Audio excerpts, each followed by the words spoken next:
Bienvenue à ce nouvel épisode de La Clé du condo. C'est quoi la Clé du condo? C'est un balado disponible en version audio et vidéo où l'on discute de problèmes et défis rencontrés par les administrateurs de copropriété et où on tente d'amener des réponses, des solutions, des idées et des réflexions. Mon nom est Julien Gobeil-Simard. Je suis directeur général chez Depatie-Beauchemin Consultants, une firme de services conseils techniques spécialisée dans le secteur de la copropriété. Depatie-Beauchemin réalise des mandats d'études de fonds de prévoyance, des inspections de façade et de stationnement pour la loi 122 et accompagne ses clients dans leurs projets de réfection majeure. Je suis également directeur général et cofondateur de Oudi, une start-up qui développe des solutions technologiques pour faciliter l'entretien et le maintien des copropriétés. Oudi a d'ailleurs lancé il y a quelques semaines un service en ligne d'études de fonds de prévoyance abordable pour les petites copropriétés et les copropriétés horizontales. J'ai également fondé la communauté Condo Admin sur Facebook, communauté que nous vous invitons d'ailleurs à joindre si ce n'est pas déjà fait. On va d'ailleurs s'alimenter abondamment des questions posées par la communauté pour déterminer les sujets de discussion de chaque épisode. Cette semaine, on s'entretient avec mon associé, Jonas Depatie. Jonas est ingénieur et est directeur de l'équipe en charge de la réalisation des études de fonds de prévoyance chez Depatie-Beauchemin Consultants. Nous discuterons d'une question qui revient très souvent chez les administrateurs de copropriété, qui paie quoi? Quelles interventions sur les parties communes doit-on payer avec le fonds de prévoyance ou des contributions spéciales? Et quelles interventions doivent être payées par les copropriétaires concernés? Allons-y! Salut Jonas! Salut Julien! Bienvenue à ta toute première participation à notre balado, La Clé du condo. Donc, sujet du jour aujourd'hui, pas quand même un sujet qui a un peu de complexité puis qui amène beaucoup de questions chez les administrateurs de copropriété. Quelle réparation et remplacement doit-on payer avec le fonds de prévoyance? Et j'ajouterais même, puis si le fonds de prévoyance est insuffisant via des contributions spéciales. En fait, la question, c'est qu'est-ce que le syndicat paye versus ce que les copropriétaires vont payer. Il y a des choses, je pense, pour lesquelles c'est comme super clair pour la plupart des administrateurs. Tu sais, les grosses affaires, là, tu sais, la toiture, les portes et fenêtres. Même s'il y a quand même des questions au niveau des fenêtres, c'est quand même en général assez bien maîtrisé. Là, quand on se dit des grosses interventions comme ça, c'est le fonds de prévoyance.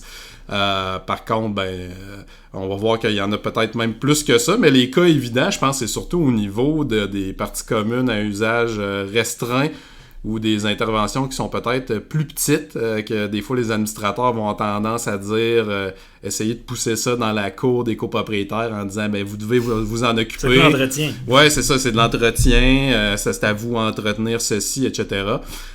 Donc je pense que l'idée aujourd'hui, c'est d'amener un peu la saveur technique là, d'une firme comme la nôtre qui fait des études de fonds de prévoyance puis qui se spécialise en bâtiment puis plus spécifiquement en copropriété pour voir sur le plan technique, est-ce qu'on peut amener des réponses à tout ça, qu'est-ce qui nous semble logique et cohérent là, de payer avec le fonds de prévoyance ou de remettre là, dans la cour des copropriétaires. Fait que je pense que pour amorcer la discussion, ça serait bon peut-être de se rappeler de la base fondamentale de c'est quoi le fonds de prévoyance et à quoi ça doit servir. Puis cette réponse-là, elle se trouve dans le Code civil. Exact. Donc le Code civil est clair à l'article 1071. En fait, le fonds de prévoyance, qu'est-ce que doit constituer le fonds de prévoyance? Si je le lis comme tel, c'est que le syndicat constitue, en fonction du coût estimatif des réparations majeures et du coût des remplacements des parties communes, un fonds de prévoyance affecté uniquement à ces réparations et remplacements. Ce fonds doit être en partie liquide, disponible à court terme et son capital doit être garanti. Il est la propriété du syndicat et son utilisation est déterminée par le conseil d'administration. Donc c'est clair, selon cet article, fonds de prévoyance, remplacement, puis réparation majeure des parties communes. Okay. Fait que quand on prend un élément commun, qu'on l'enlève et qu'on en met un nouveau, donc c'est un remplacement, fait que ça c'est facile, c'est les fonds de prévoyance. Puis on a ensuite les réparations majeures, puis là je pense qu'on a déjà un genre de premier défi, parce que remplacement, je pense que ça se comprend assez facilement. On repart à neuf. Mais c'est ça, on repart en neuf, exactement, mais réparation majeure, comment distinguer justement entre une réparation majeure et une réparation mineure? Parce que dès qu'on dit que c'est les réparations majeures, ça implique qu'il y a des mineurs et des majeurs. Ouais. À ce sujet-là, est-ce que le Code civil a quelque chose pour nous aider à comprendre la distinction entre les deux? Oui, mais c'est pas dans la partie de la copropriété divise. Okay. C'est vraiment l'article 1152, là, si je le lis encore une fois. Au niveau de l'article 1152, on vient définir c'est quoi une réparation majeure, une partie de la réponse. Donc, réparations majeures sont celles qui portent sur une partie importante du bien et nécessitent une dépense exceptionnelle, comme celle relative aux poutres et aux murs portants, au remplacement des couvertures, aux murs de soutènement, au système de chauffage, d'électricité ou de plomberie, ou au système électronique et, à l'égard d'un meuble, aux pièces motrices ou à l'enveloppe du bien. Donc, encore là, il y a des mots-clés qu'on peut sortir, des éléments clés.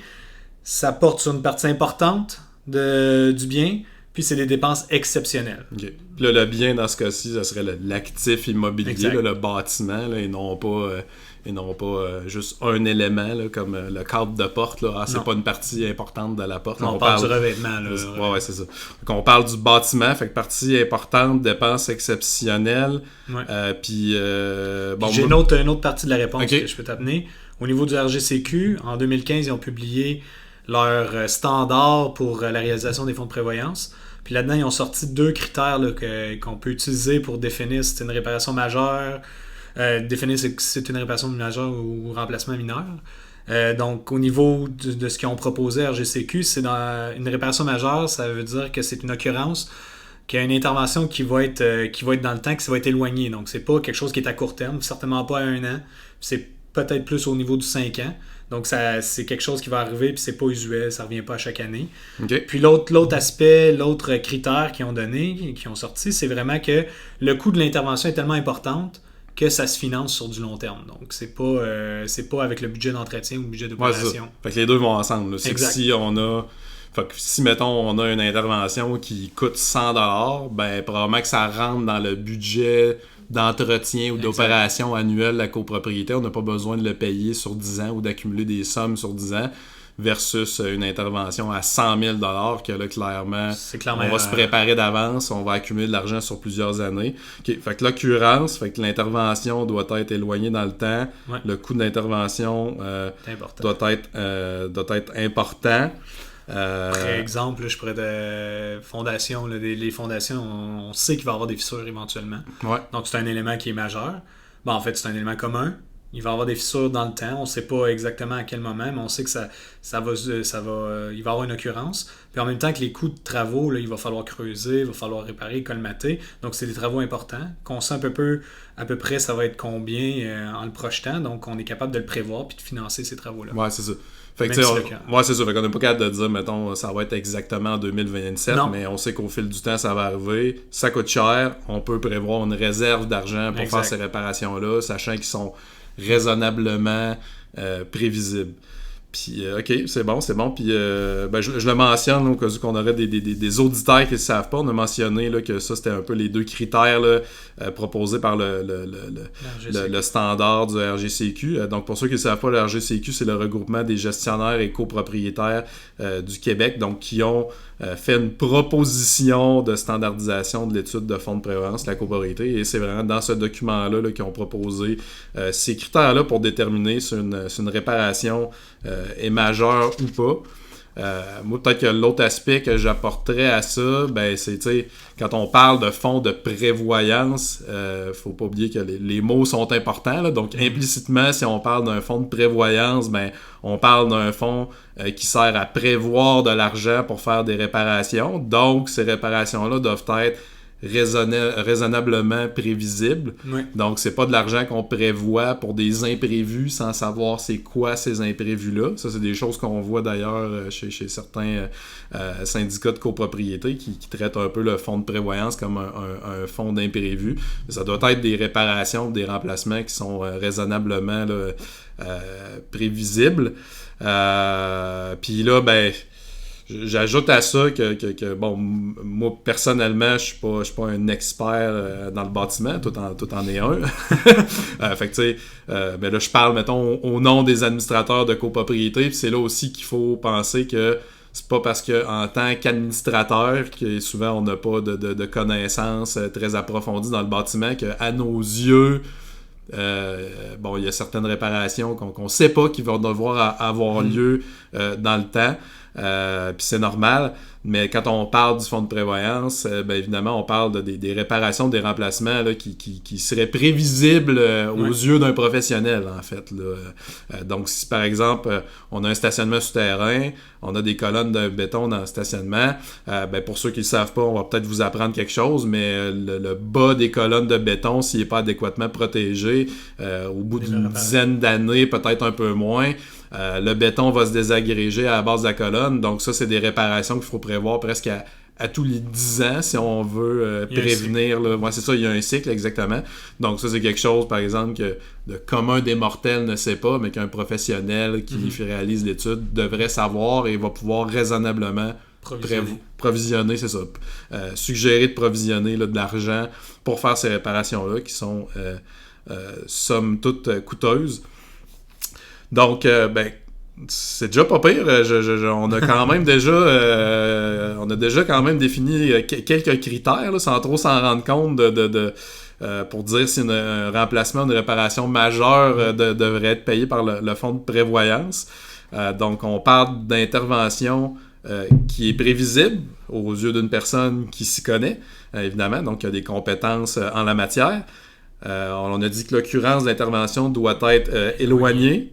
Puis on a dit que le coût de l'intervention sort du cadre du budget d'exploitation normal de la copropriété. Donc, on parle de des montants importants. Puis évidemment, plus la copropriété est grande, probablement que son budget est plus gros aussi. Donc, peut peut-être se permettre des interventions. Ouais, c'est ça, son seuil de tolérance va être plus élevé. Fait que c'est bon. Maintenant, vient toute la complexité là, de la question de qui paye quoi quand on parle des parties communes à usage restreint. Puis c'est là, en fait, je pense qu'on voit, que ce soit dans notre clientèle ou quand on regarde les questions qui sont posées sur Condo Admin, c'est là qu'on sent qu'il y a le plus de difficultés pour les administrateurs à se positionner. Ce qui est intéressant de noter, c'est que la loi 16 est venue préciser la responsabilité des différentes charges relatives aux parties communes à usage restreint à l'article 1064. Donc, les copropriétaires qui ont l'usage d'une partie commune à usage restreint, l'article 1064 nous dit maintenant qu'ils contribuent seuls aux charges liées à l'entretien ou aux réparations courantes. Donc, ouais, c'est ça, je comprends pourquoi tu ris, parce que... on va passer tout le temps. Là. Ouais, c'est ça, on en va passer tout le temps, puis il faut dire que avant la loi 16, en fait, on parlait en fait que toutes les charges liées à l'utilisation des parties communes à usage restreint, et dans le fond, on ne spécifiait pas que c'était les charges liées à l'entretien ou réparation courante, on parlait de charges liées à l'utilisation. Mais là, on comprend avec cette précision-là, en fait, de la loi 16, que quand on parle de charges liées à l'utilisation, on parle pas de la dégradation d'un élément dans le temps. On parle de utiliser un stationnement qui doit être déneigé, mon utilisation cause une dégradation ou cause un problème, ça prend un entretien, ça prend une réparation. Donc, on présume qu'anciennement, là, quand ça a été écrit comme ça, initialement dans le Code civil, c'était pour parler de l'entretien et des réparations courantes. Il y en a qui le traitaient comme ça, il y a des copropriétés qui le traitaient pas comme ça, puis c'était tous les frais associés aux parties communes à usage restreint sont dans la cour des copropriétaires. Même les fenêtres, en fait, qui sont tout le temps des parties communes à usage restreint. Il y a des copropriétés qu'on rencontre là, régulièrement où eux, ils ont décidé de dire c'est les copropriétaires qui payent pour remplacer leurs fenêtres. Là, la loi 16 est venue clarifier, non, on parle de l'entretien et des réparations courantes. Ce qui est du remplacement et des réparations majeures, ça reste le fonds de prévoyance qui doit payer pour ces éléments-là. Donc, justement, toi qui rencontres régulièrement là, des clients à ce niveau-là, là, j'imagine que tu es souvent confronté à ces situations-là. Tout le temps. Même que des fois, ça amène beaucoup de chicanes. Parce que dans le fond, on est supposé d'avoir une définition là, de ce qui est la réparation courante, puis on s'entend pas là-dessus. Si on prend un exemple de poignée de porte, là, de porte patio, là, c'est à l'usage restreint du propriétaire, du copropriétaire qui a la porte. Puis on se dit, bon, mais s'il y a une réparation à faire, c'est à lui de le payer. Mais ce qui arrive aussi, c'est que dans la déclaration, il n'y a pas c'est pas exhaustif la description des éléments. Donc, souvent, quand on regarde une déclaration, il va y avoir des parties communes à usage restreint, il y en a une douzaine. Nous, quand on fait notre travail d'expert en bâtiment, on passe sur le terrain, puis on peut en relever facilement une trentaine pour les petites copropriétés, puis ça peut monter à 75, 80 pour les grosses copropriétés. Donc là, d'un point de vue de l'expert, c'est différent du point de vue notarial, ce qui est légal là, dans la déclaration. Donc, il n'y a pas non plus aussi de définition là, claire dans le Code civil qu'est-ce qu'une réparation courante. Là, c'est sûr qu'au niveau de la loi 16, là, on attend dans les prochains 3 à 9 mois, espérons-le, le règlement qui va venir un peu mieux encadrer là, différents éléments de la loi 16. Donc, peut-être que ce règlement-là va venir préciser ce que devrait être une réparation courante versus une réparation majeure versus de l'entretien. Fait que là, aujourd'hui, on fonctionne avec nous, nos compétences d'experts techniques en la matière et non pas des compétences légales. C'est pas notre profession. Mais c'est ça. Donc, possiblement que la réglementation va venir clarifier ça, mais je pense qu'aujourd'hui, on peut quand même venir parler là, de notre avis justement d'experts techniques sur la question. Donc c'est ça. Mais puis comme tu le disais, effectivement, puis ça, on le voit souvent dans la communauté condo admin ou même chez notre clientèle. La déclaration de copropriété n'a pas été écrite par un ingénieur en bâtiment. Donc, il ne faut pas s'attendre à ce que l'ensemble des éléments qui composent l'immeuble, qu'on ait une répartition hyper précise de ce qui est commun versus commun. C'est ça, c'est pas le but de la déclaration. Ceci dit, ça nous donne quand même certains alignements. Donc, quand un élément est mentionné, tant mieux, mais des fois, il y en a qui sont juste pas mentionnés. Exact. Puis que ça devient facile aux administrateurs de faire de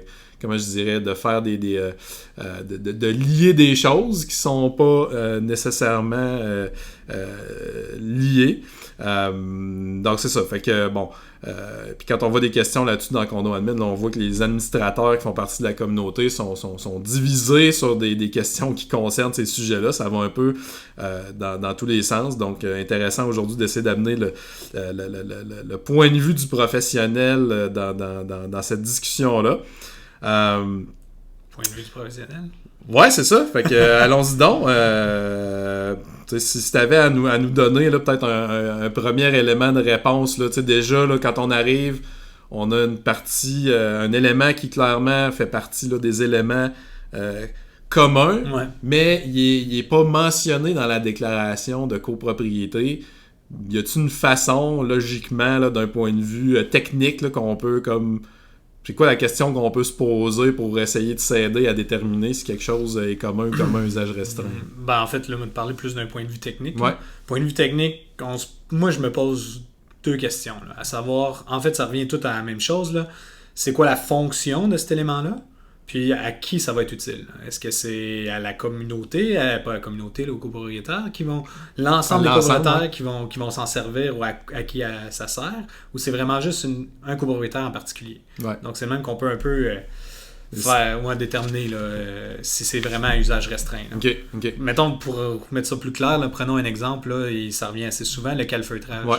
Les produits de scellement autour des fenêtres, beaucoup vont dire, regarde, c'est accroché après la fenêtre, c'est commun à usage restreint, donc c'est le copropriétaire qui...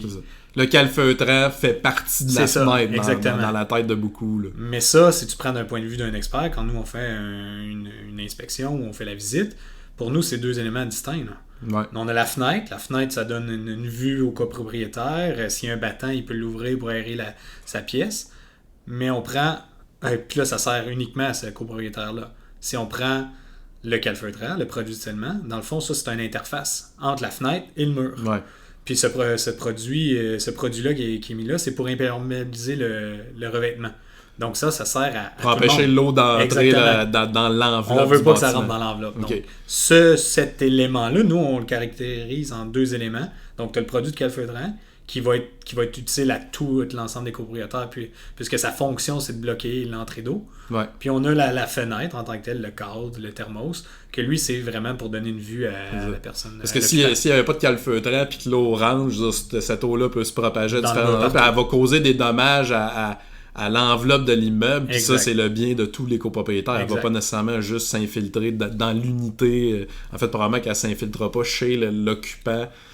Derrière cette fenêtre-là, mais avoir des répercussions. C'est ça, avoir des répercussions partout. Puis là, quand tu disais, pour nous, c'est deux éléments différents. Ben, c'est clair aussi. Nous autres, quand on fait une étude de fonds de prévoyance, par exemple, le professionnel doit faire un inventaire des éléments puis là, les classer. Ouais. Est-ce que dans ce classement-là, c'est carrément deux choses distinctes? Là? Deux choses distinctes, deux remplacements distincts. Le produit calfeutrant, prenons juste l'exemple.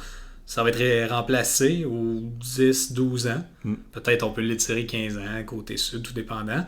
Tandis que la fenêtre, ça peut durer 25-30 ans, tout dépendant, en aluminium ou quoi. Fait un produit calfeutrant, c'est pas une fenêtre. Puis une fenêtre, c'est pas un produit de calfeutrant. Ils ont deux fonctions différentes. Ça sert à deux entités différentes. Puis là, il y a des administrateurs de copropriété qui ont le réflexe de dire le calfeutrant, ça fait partie de la fenêtre.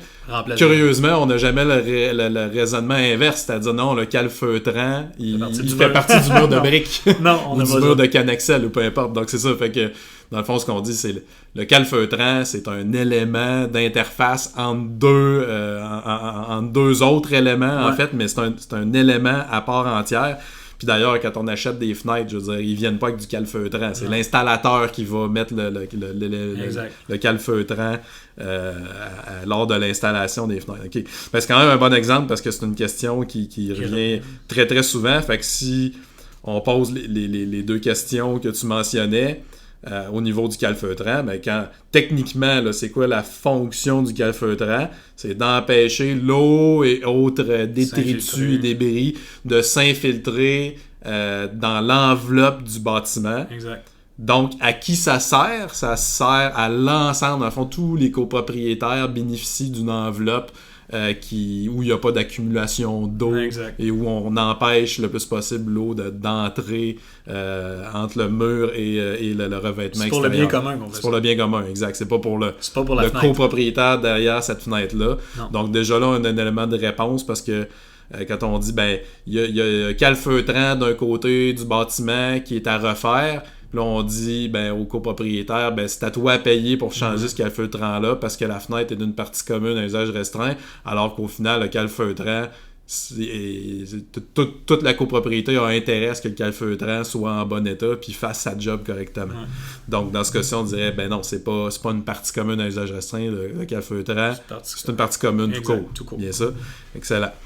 Ça répond bien. Je pense c'est juste une question simple, mais je trouve que ça amène un outil puissant là, pour amener ces réflexions-là. Donc, c'est quoi la fonction et à qui ça sert? Et à qui sert cette fonction-là?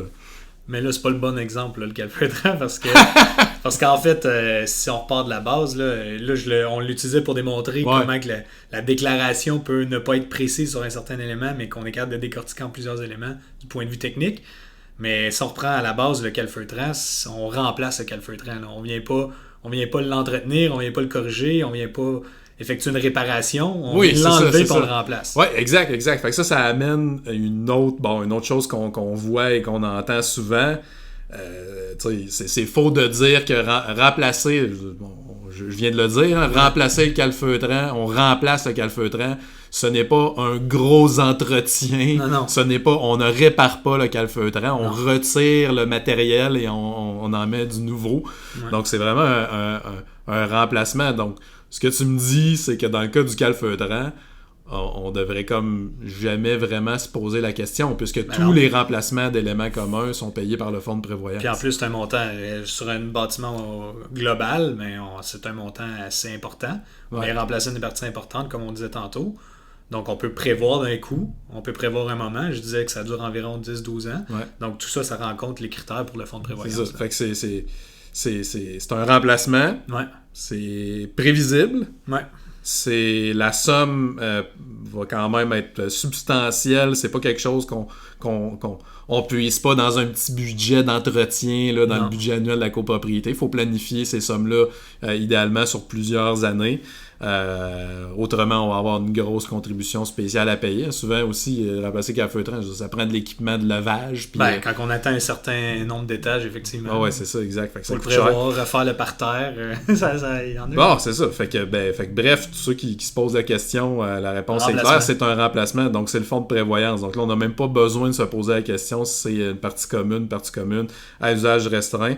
Pas sur l'angle technique. Puis là, je reviens à ce que je disais. Des fois, il y en a qui vont parler de c'est une réparation ou c'est un gros entretien. Gros entretien. Un gros entretien, c'est un point aussi qu'on a souvent. Ouais, c'est ça, on entend souvent cette expression-là, un gros entretien, ce qui est souvent pas un entretien, en fait. Ça, l'entretien. Ouais, c'est ça, mais bon, c'est comment qu'on peut faire là, la distinction entre, justement, là, on parlait tantôt, réparation majeure, c'est le fonds de prévoyance, c'est le syndicat de copropriété. Réparation mineure d'une partie commune à usage restreint, c'est le copropriétaire. Entretien d'une partie commune à usage restreint, c'est le copropriétaire. Commençons avec l'entretien. C'est quoi un entretien? Comment on peut... Qu'est-ce qui se qualifie d'entretien dans une copropriété? Beaucoup ont différentes perceptions de c'est quoi un entretien, mais au bout de la ligne, mettons qu'on revient à la base, on va voir dans le dictionnaire. L'entretien, c'est comment conserver en bon état un élément. Mm-hmm. Donc, conserver en bon état. Comme on parlait tantôt, là, le calfeutrage, je viens pas le conserver quand je fais une intervention, je le remplace. Je l'enlève, puis j'en remets du neuf. Donc ça, c'est pas un entretien. Le monde peut dire entretien, c'est pas un entretien, c'est un remplacement, on repart à neuf. Pour moi, un entretien, comme on dit de conserver, donc ça peut être nettoyer les gouttières, donc on essaie de conserver le drain pour évacuer l'eau, donc on vient l'entretenir en faisant une intervention qui est de la nettoyer. On vient pas le corriger, on vient pas le réparer, on vient juste la nettoyer. Même chose pour les dalles de stationnement. On vient les nettoyer à toutes les fins d'hiver pour enlever les selles de déclassage. C'est un entretien pour conserver l'état du bien. C'est ça. Fait que c'est conserver le bien dans le meilleur état possible ou permettre son fonctionnement normal ou optimiser son fonctionnement. Fait que si on a un filtre à air à changer quelque part, mettons, je sais pas, on a un système d'aération centralisé, il y a un filtre à air à changer à tous les 3 mois par exemple. Changer ce filtre-là, on change pas le système, on remplace pas le système d'aération. Là, clairement, on vient changer le filtre. Il est pas brisé. Il faut juste comme en mettre un nouveau à tous les X mois. Donc ça, c'est un entretien. Tout ce qui s'appelle nettoyage, ça va être de l'entretien. Fait que nettoyage, remplacer des éléments consommables d'une génératrice d'un système de circulation d'air. Filtre à l'huile. Filtre à l'huile, filtre à air, de l'huile justement. C'est un entretien aussi. Bon, exact. On remplace l'huile, mais ça reste dans Oui, c'est ça. On change pas l'élément qui se sert de l'huile. Donc, OK, fait que entretien, fait que faire attention à ce mot-là, il y a certainement des entretiens qui sont plus importants, qui coûtent plus cher que d'autres. Par contre, un entretien, c'est un entretien, ce n'est pas une réparation, ce n'est pas un remplacement. C'est des choses qui sont qu'on peut distinguer. L'autre chose qu'on voit souvent, en fait, l'autre chose qu'on voit souvent, là, on arrive, je pense, au morceau qui est peut-être le plus difficile, qui est la notion de réparation mineure versus majeure. En fait, le Code civil nous dit que ce qui est à la charge des copropriétaires, c'est pas les réparations mineures. Là. En fait, pour le fonds de prévoyance, on nous dit que c'est les réparations majeures, mais pour les parties communes à usage restreint, on parle pas de réparation mineure, on parle de réparation courante. Donc, ça serait quoi une réparation courante, en fait? Qu'est-ce qu'on peut qualifier d'étant une réparation courante? Encore là, même chose, on repart à la base, on revient au dictionnaire, qu'est-ce qu'une réparation courante? Ce qu'on sort du Larousse, là, c'est que c'est usuel, c'est fréquent, c'est banal, c'est commun. Okay. Ça, c'est qu'est-ce qu'on appelle courant, une réparation. Donc, c'est une réparation qui va demander une intervention qui va être, dans le fond, on a besoin de changer quelque chose, ça va être banal. Changer une ampoule, c'est banal, on peut le faire soi-même. Donc, ça fait partie d'une réparation courante, disons. Ouais. OK. Fait que dans le fond, tout ce qui est... on a donné des bons synonymes. Quelque chose qui est soit usuel, qui est fréquent, qui est banal, qui est commun. Toutes des petites choses, en fait, qu'on peut soit faire nous-mêmes ou à peu de frais. Que c'est pas des interventions d'envergure. Donc, on pourrait qualifier ça de mineur. Ouais, c'est ça, de mineur ou de courant, là, pour utiliser la terminologie du Code civil. Parce qu'on revient aux réparations majeures. Réparation majeure, c'est encore quelque chose qui est prévisible, qui a un coût important, qu'on peut prévoir, qu'on peut financer. Donc, c'est pas ça, là. On est vraiment dans le mineur. Là. Ouais, c'est ça. On a des choses qui coûtent pas très cher, qui sont relativement simples à faire. Puis bon, qui est soit fréquent, soit banal, commun. Je te donne un exemple. Là, Si on parle de... J'ai des fenêtres chez nous avec une barrure. Là, j'ai ma manivelle puis j'ai la barrure. Le petit morceau de plastique de la barrure, il casse à un moment donné à mon utilisation. La fenêtre est une partie commune à usage restreint. Donc, est-ce que de changer ce morceau-là ou d'appeler une compagnie là, de fenêtre puis de dire hey, j'ai un morceau de brisé puis faire venir quelqu'un pour remplacer ça, c'est banal. Ben c'est ça. Bon, tu réponds à la question assez automatiquement. C'est banal. Donc on n'est pas en train de remplacer la fenêtre avec un équipement de levage, puis il faut produire la fenêtre. Là, on parle d'une intervention qui est... Dans le pire des cas, elle reste fonctionnelle, la fenêtre. Oui, c'est ça, effectivement. En fait, bon, t'apportes un excellent point. Et en fait, la fenêtre, même si je peux pas la barrer, elle reste fonctionnelle. Elle me permet de voir dehors, puis elle me permet de me protéger des intempéries. J'ai juste plus la petite barrure là, qui va l'empêcher d'ouvrir. Mais c'est probablement un morceau qui change simplement si on appelle le manufacturier. Exact. Fait qu'on va pouvoir remplacer ça. Ça coûtera pas trop cher. Donc ça, c'est probablement le genre de réparation de fenêtre qu'on s'attend. Là. La petite barrure qui brise, la manivelle, que je l'utilise, puis je finis par la casser en l'utilisant. Ouais. c'est pas une réparation, c'est pas aussi un entretien, parce que je veux dire, c'est pas quelque chose qui permet de conserver le bien, c'est vraiment tu t'es obligé de le réparer. Oui, c'est ça. C'est pas, puis si on trace une ligne, c'est pas majeur, parce qu'on peut pas le prévoir. Là. Non, on peut pas financer un remplacement de barrure. On n'aurait pas pu dire la manivelle, la fenêtre, elle allait me rester dans les mains. C'est ça, c'est pas un coût important. Le deuxième jeudi du mois d'octobre. C'est ça, non. Même si on dit dans 5 ans, c'est pas vrai. Fait que c'est pas des coûts importants, on n'aurait pas pu le prévoir à long terme. C'est pas des sommes qui requièrent d'accumuler des provisions sur des années. C'est quelque chose dont je peux m'occuper assez simplement, qui ne requiert pas, c'est pas une grosse intervention ou des coûts importants. OK, ben, je pense que ça répond. Puis c'est pas de l'entretien. Est-ce qu'il serait de l'entretien dans le cas d'une fenêtre? Ça serait probablement de nettoyer le cadre de la fenêtre, de nettoyer les vitres de la fenêtre, s'assurer que la fenêtre est propre et idéalement qu'il ne s'accumule pas de cochonneries dans le cadre de fenêtre, justement. Fait que ça serait de l'entretien là, qui est évidemment aux frais du copropriétaire. Comme la réparation de la manivelle. Comme la réparation de la manivelle. Manivelle ou barreuse, on vient de dire c'est une réparation courante, donc c'est aux frais du copropriétaire aussi. Intéressant, fait que je pense qu'on commence à avoir un modèle ou un schéma qui se dessine là, pour pas mal être capable de se positionner dans la plupart des scénarios. Là, fait que je vais essayer de récapituler ça dans l'ordre, dans les questions qu'on doit se poser. Pour distinguer entre réparation courante et entretien versus réparation majeure et remplacement. Donc, premièrement, est-ce que l'intervention sert à conserver l'élément en bon état ou optimiser ou permettre son fonctionnement normal? Puis si la réponse à ça, c'est oui, alors si là, c'est commun à usage restreint, mais ça devrait être le copropriétaire qui paye. Puis si c'est pas commun à usage restreint, c'est juste commun, bien évidemment, c'est le syndicat qui s'en charge. C'est ça? Oui. Excellent. Numéro 2, est-ce que l'intervention est une réparation usuelle, fréquente ou banale, ou mineure et imprévisible?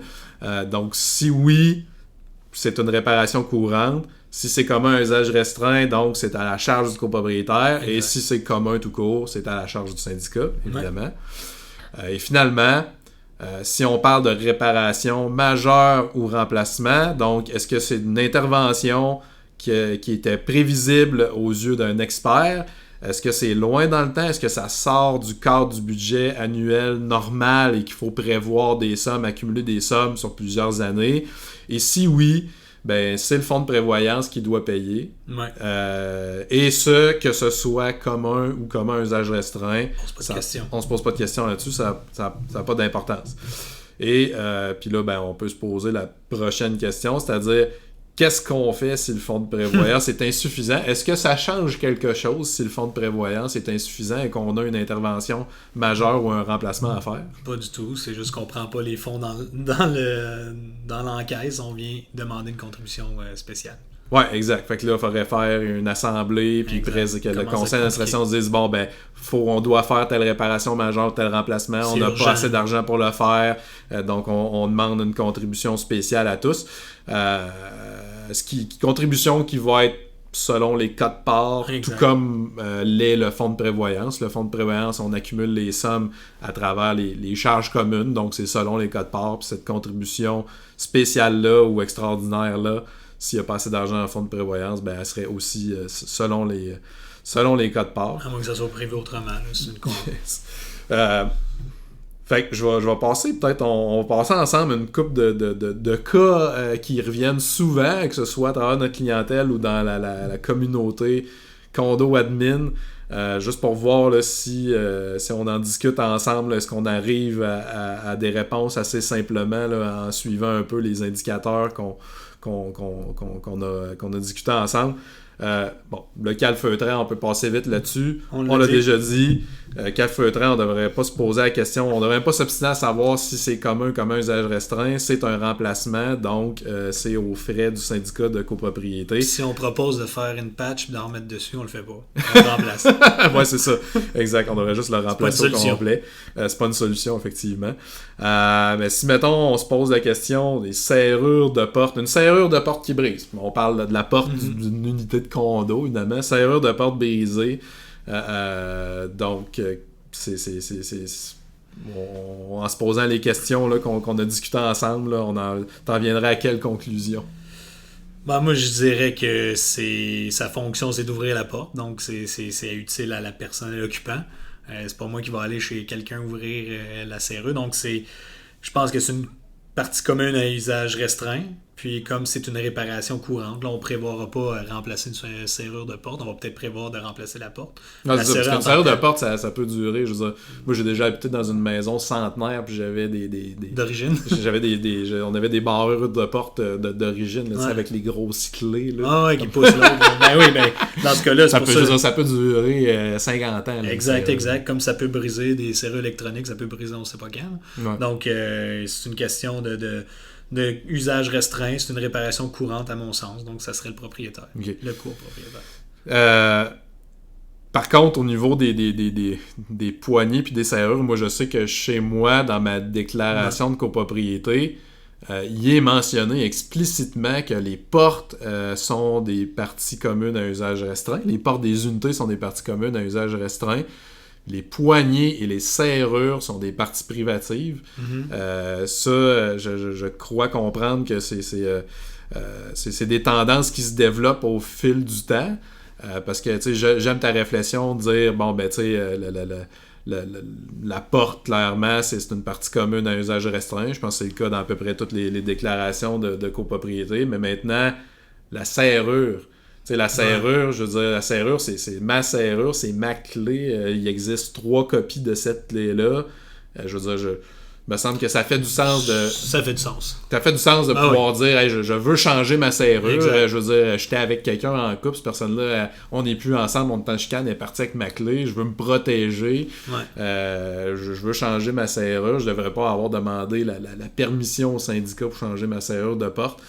Fait que, tu sais, moi j'ai l'impression que c'est une tendance qui se développe, en fait, de dire que les poignées, les serrures devraient être des parties privatives. Comme ça, on vient clarifier la question de quand ça brise ou quand on veut remplacer la poignée ou la serrure, quand c'est privatif, c'est facile. C'est évident que c'est le copropriétaire qui se charge de ça. Ben, c'est sûr, parce qu'il y en a certains qui pourraient dire que, dans le fond, un remplacement, une poignée brisée, c'est un remplacement, ça ferait partie du fonds de prévoyance. On pourrait passer du temps. Moi, je vous ai donné mon point de vue, mais c'est vrai que plus c'est clair dans la déclaration de copropriété, moins il y a d'ambiguïté. Ouais, c'est ça. Tout intérêt à ce que ça soit privatif, clair. En tout cas, à mon sens. Si on parle d'un thermos de fenêtre embué, c'est quand même un cas qu'on voit souvent dans les discussions, là. Ouais, ben thermos, moi je vois ça comme une unité de la fenêtre. Donc ça fait partie de l'élément de fenêtre. Il reste que si ça reste un remplacement, donc c'est un remplacement d'une partie commune. Moi je verrais ça comme dans le fonds de prévoyance. OK. Seule chose, c'est comme on dit, c'est quand même bien que le thermos soit embué, ça n'empêche pas la fenêtre de fonctionner. Donc là, c'est peut-être là qu'il faut avoir une nuance. Ouais, c'est ça. Hein, quand on voit cette question-là passer là, dans la communauté, puis je présume qu'on s'en fait parler aussi là, quand on rencontre des clients, puis qu'on va visiter leur immeuble. Tu sais, des fois, faut pas non plus, tu sais, un thermos qui a un peu de buée dedans, je veux dire, la fenêtre, tu sais, c'est sûr que son usage est pas... il n'y a pas d'urgence d'agir. Là. C'est pas en train de nuire à l'immeuble. Ça va pas faire en sorte que le cadre de la fenêtre va dépérir plus rapidement. Non, c'est un peu désagréable pour la personne là, qui a de la buée dans sa fenêtre, là, même si souvent ça va être dans une région de la fenêtre et non la fenêtre au complet.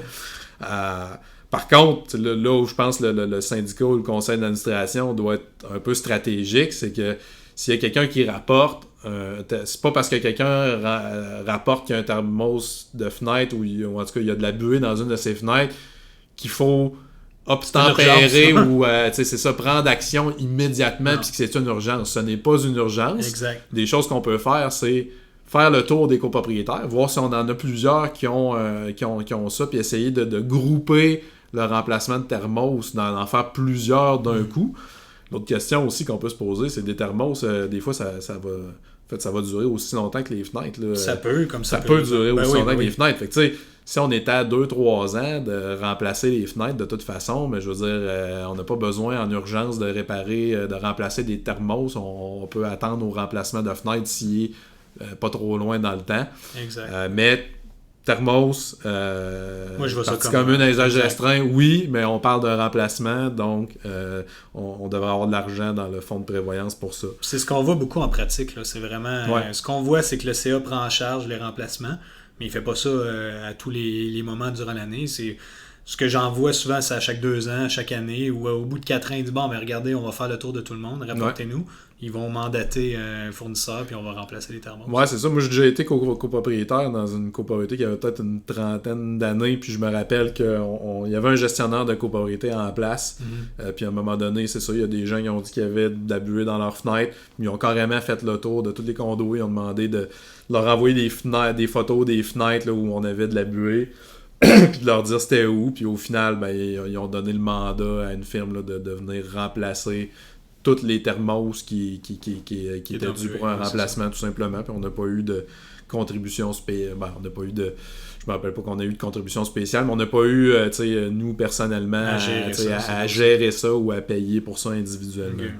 Okay. On a payé à travers le fonds de prévoyance, justement.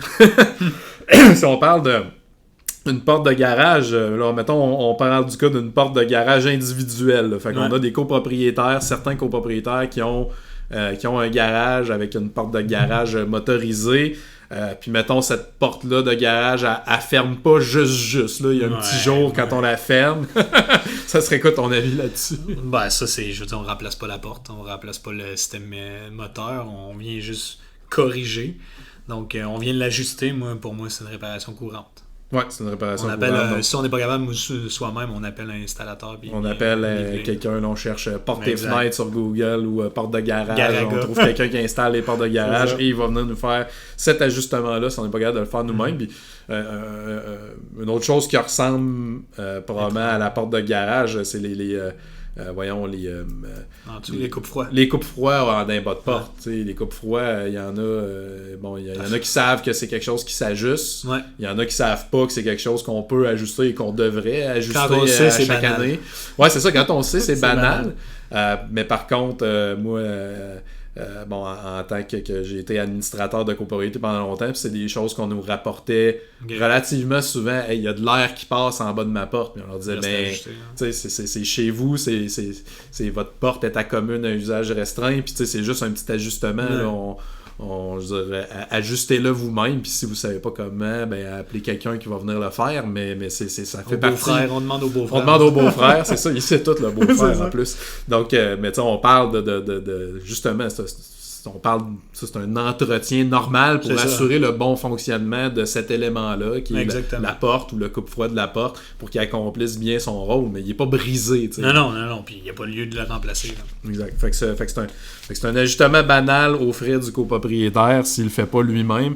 On parle maintenant des cas que j'ai déjà vus aussi. Okay. Il y a des fois des copropriétés où ils ont des escaliers là, pour accéder, des escaliers extérieurs pour accéder aux unités du haut, par exemple. Là, si on parle des copropriétés dans des secteurs plus urbains où on a un escalier à l'arrière de la bâtisse là, pour accéder à notre unité par en haut.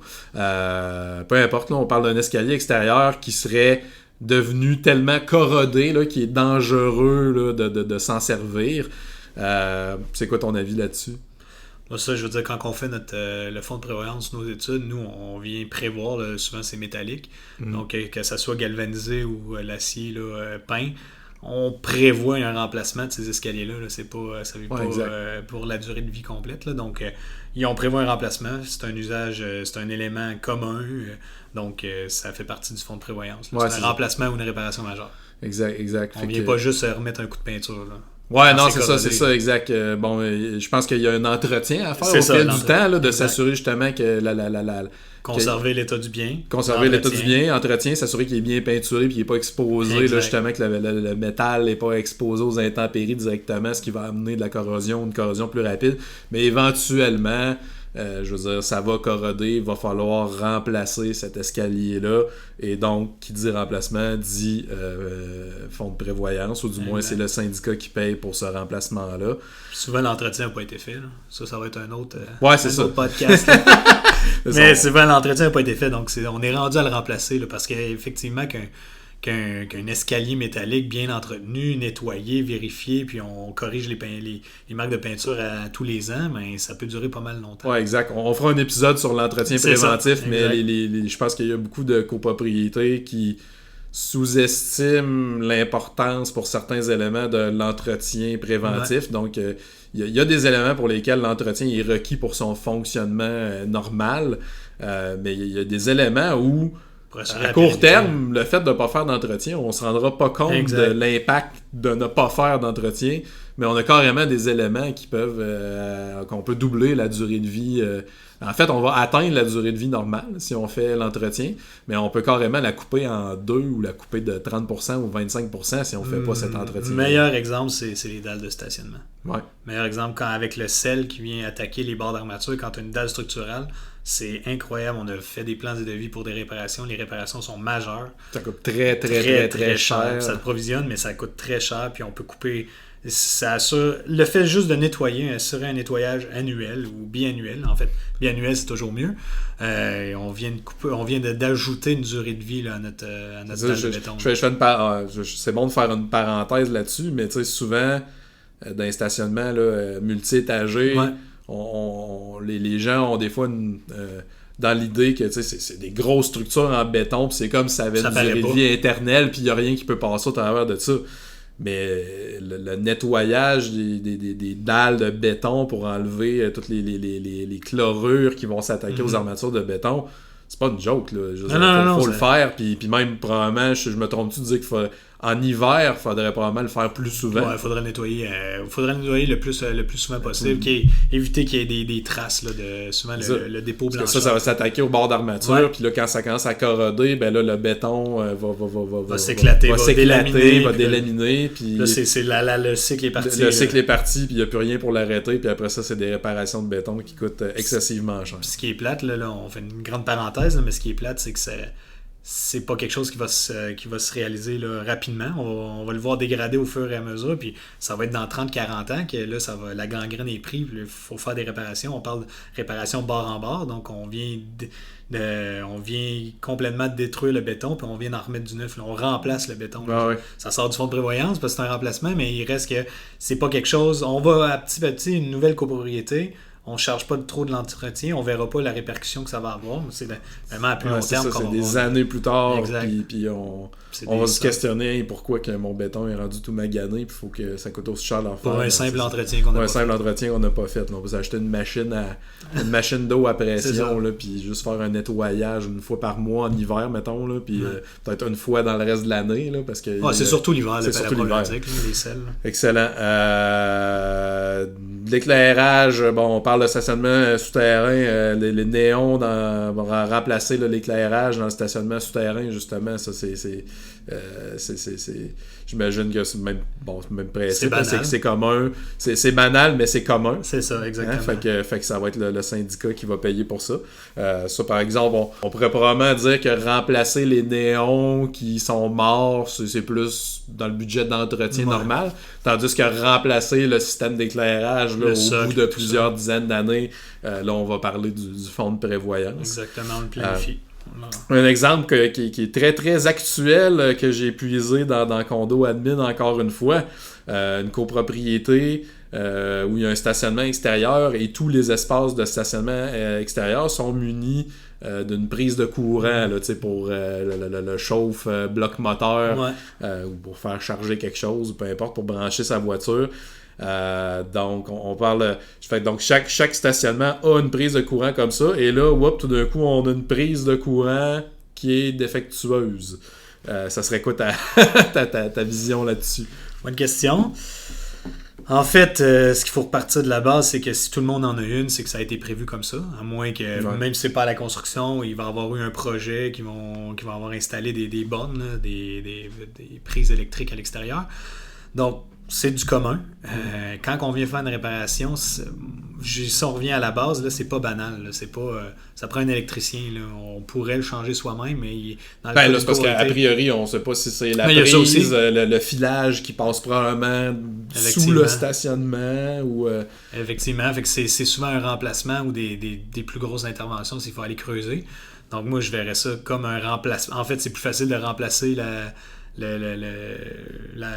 prise de courant, donc on met ça dans le fonds de prévoyance, c'est au commun. Là. Ouais, c'est ça, exact, parce que dans le fond, si tout ce qui est électronique et électrique, me semble que de mémoire, tu sais, souvent ça va avoir des durées de vie qui sont très longues, ces éléments-là, puis les durées de vie sont très difficiles à prévoir, là, tu sais, on peut avoir des prises de courant d'origine là, ça fait 75 ans qu'ils fonctionnent. C'est ça, peut-être avec le vieux filage, ça c'est peut-être moins sécuritaire dans certains cas parce que dans le temps les normes étaient moins bonnes, mais tu sais, en théorie, je veux dire, ça peut durer très longtemps. Tu sais, tout ce qui est électrique, moi j'ai l'impression c'est immobile, on met de l'argent dans des réserves pour ça, parce qu'on sait que de temps en temps, il va y avoir des remplacements à faire. Là. Je pense qu'une chose qu'on voit souvent, ça va être des aérothermes dans les stationnements souterrains.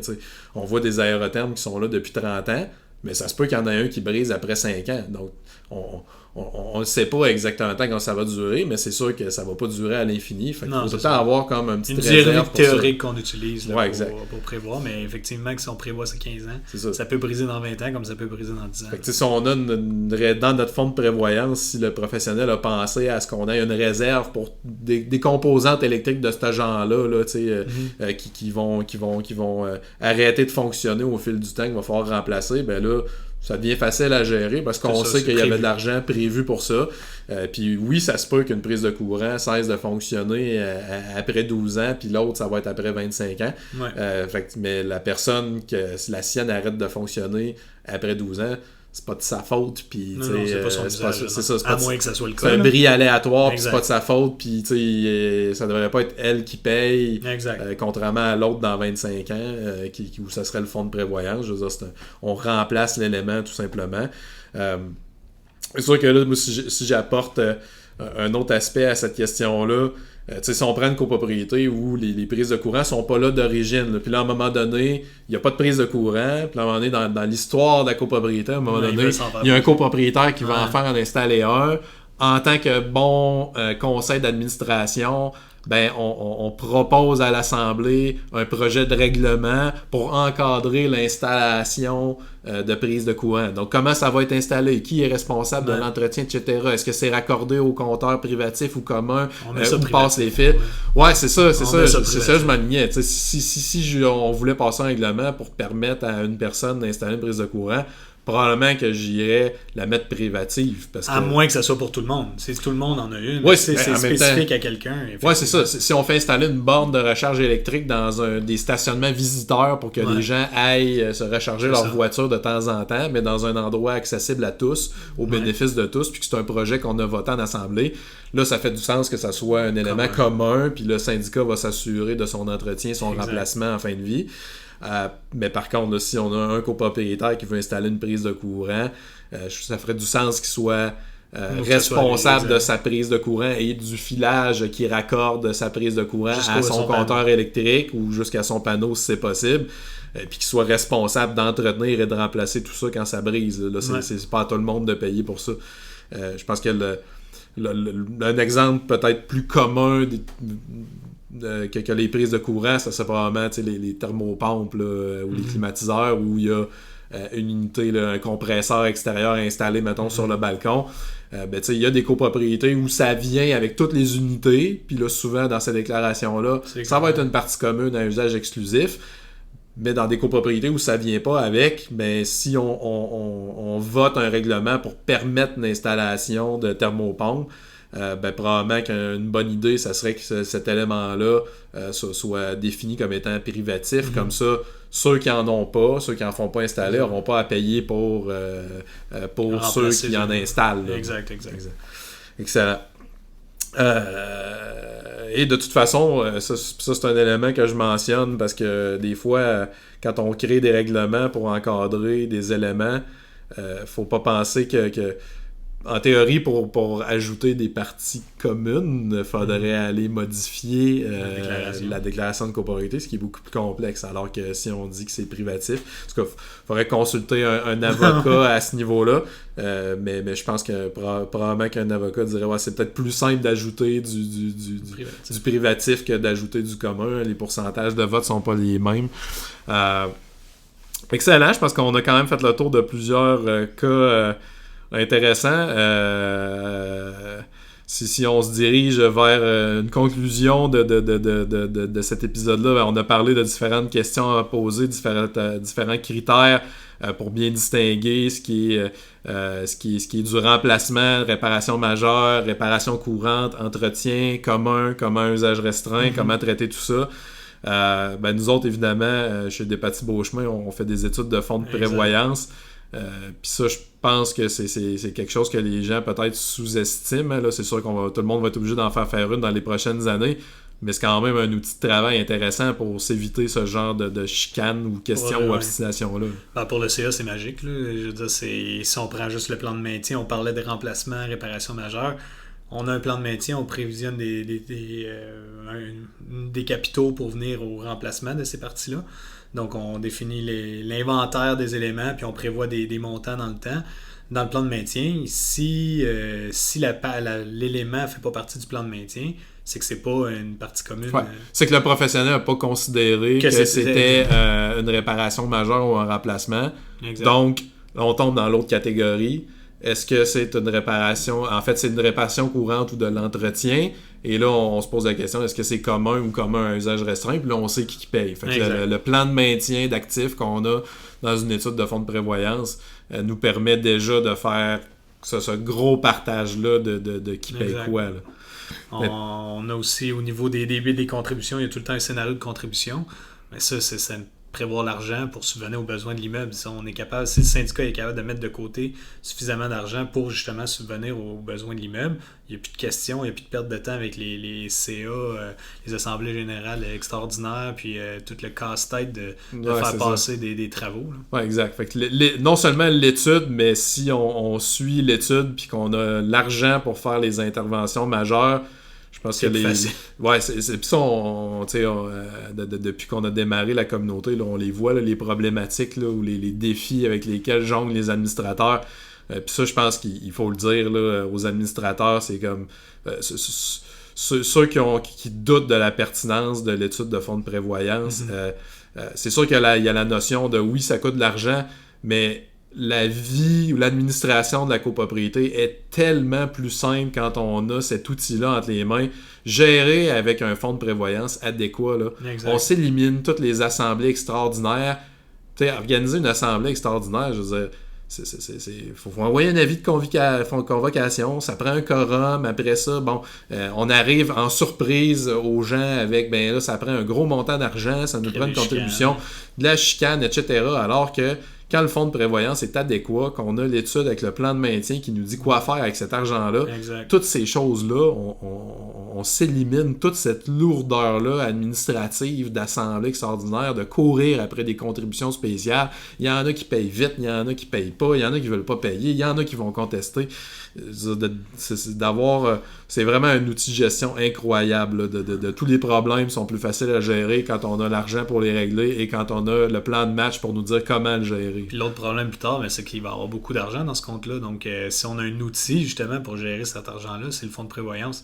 Avec l'étude de fonds de prévoyance, on va définir c'est quoi les travaux qui vont être à faire. Ouais, exact. Donc, en cas des prévôts, on va savoir que dans 5 ans, disons, là, c'est tout le temps avec un grain de sel le moment exact des remplacements et des réparations majeures, mais il reste que on va être capable de prévoir ces travaux-là, faire des soumissions pour avoir des soumissionner au bon moment aussi, soumissionner pour remplacer des fenêtres. C'est pas au mois d'avril qu'il faut demander des soumissions pour remplacer les fenêtres, c'est pas en urgence non plus. C'est pas quand il y a un sinistre qu'on décide de remplacer la toiture, là. Il faut prévoir. Ouais, exact, on aurait dû le voir venir avant. Excellent, écoute, merci pour ton excellente participation. Fait qu'on espère que ça va aider nos administrateurs de copropriété avec cette fameuse gestion là, de qui paye quoi en termes de réparation et d'entretien en copropriété. Donc, à une prochaine fois. À plus. À bientôt. Bye bye. Bye bye.